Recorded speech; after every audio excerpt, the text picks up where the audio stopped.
আসসালামু আলাইকুম। কাছে কিংবা দূরে, দেশ এবং দেশের বাহিরে যে যেখান থেকে আজকের আমার এই ভিডিওটি দেখতে পাচ্ছেন, আশা করছি মহান আল্লাহ তাআলার অশেষ রহমতে সবাই অনেক ভালো আছেন। আলহামদুলিল্লাহ আমিও মোটামুটি ভালো আছি।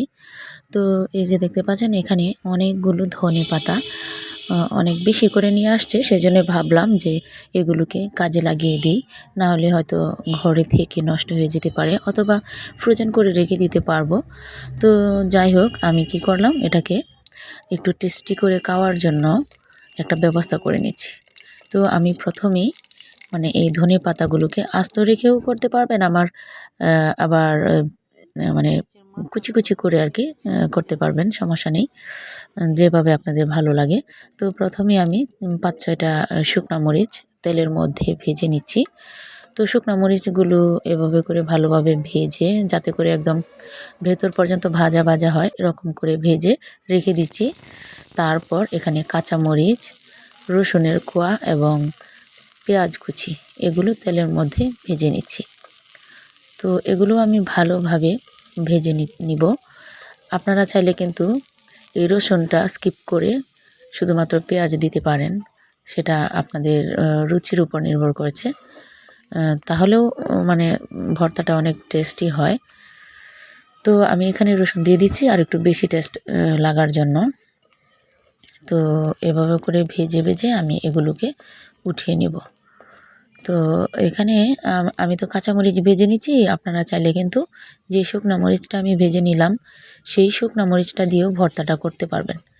তো সেটাও ভালো লাগে। আবার শুকনো মরিচটা হাতে কচলে নিয়েও ভর্তাটা করতে পারবেন। তো এই তো দেখুন, আমি এখানে এভাবে করে ভেজে তারপর রেখে দিয়েছি। রেখে দিয়ে এখন আস্ত যে ধনে পাতাগুলো আছে সেইগুলোকে কড়াইয়ের মধ্যে সিদ্ধ দিয়ে দিচ্ছি। অর্থাৎ আপনারা চাইলে কিন্তু এখানে তেল দিয়ে তারপর ভেজে ভেজে নিতে পারবেন। তো এখানে যেহেতু আমি মরিচ পেঁয়াজ এগুলো ভেজে নিয়েছি, এখানে মোটামুটি একটু কিছুটা পরিমাণ তেল আছে। তো এখানে আমি পানি দিইনি, শুধুমাত্র ধনে পাতাগুলো দিয়ে নিয়েছি এবং অল্প পরিমাণ দিয়ে নিয়েছি লবণ। আর লবণ দেওয়ার কারণে কিন্তু একদম নুয়ে পড়ছে এই ধনে পাতাগুলো। তো ভালোভাবে সিদ্ধ হবে আর কি, এবং এখান থেকে পানি ছেড়ে দিবে। তো এভাবে করে ওই গায়ে মাখা মাখা যে পানিটাটুকু আছে আর কি, সেটা দিয়েই সিদ্ধ হয়ে যাবে, আলাদা করে আর পানি দিতে হবে না। তো এভাবে করে কিছুক্ষণ ঢেকে নিতে পারেন, আবার না ঢাকলেও হবে। তো আমি লো হিটে আগুনটা রেখে তারপর এরকম করে ভেজে নিয়েছি। ভেজে নিয়ে এখন নামিয়ে নিলাম।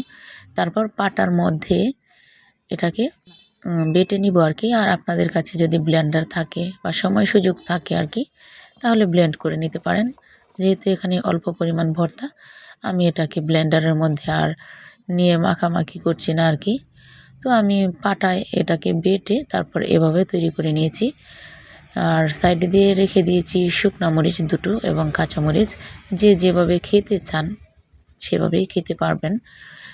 আর আমি এখানে শুকনো মরিচ কাঁচামরিচ দুটো ভেজে নিয়েছি। শুধুমাত্র এক ধরনের মরিচ দিয়েও কিন্তু আপনারা এই ভর্তাটা করতে পারবেন। অসম্ভব স্বাদের হয় এই ভর্তাটা, সেজন্য আমি এভাবে করে নিলাম। অত্যন্ত সুস্বাদু, একদিন ট্রাই করে দেখতে পারেন। এখানে ভর্তাটা সরিষার তেল দিয়ে কিন্তু মাখানো হয়েছে, কিন্তু এটা ভিডিও করা হয়নি। আমার কাছে অসম্ভব ভালো লেগেছে। আর ধনেপাতার যে স্মেলটা, সেটা এমনিতেই আমার কাছে অনেক ভালো লাগে। আর সেজন্য আমি এরকম প্রসেস করে ভর্তাটা করে নিলাম। আর যদি আরও বেশি পরিমাণ আপনাদের কাছে থাকে ধনেপাতা, নষ্ট না করে এভাবে ভর্তা করে নিতে পারেন অথবা ফ্রোজেন করে নিতে পারেন। আমি যেভাবে কুচি কুচি করে নিয়েছি সেগুলোকে একটা বক্সের মধ্যে রেখে ডিপ ফ্রিজে সংরক্ষণ করতে পারেন। তো ভালো থাকুন। আসসালামু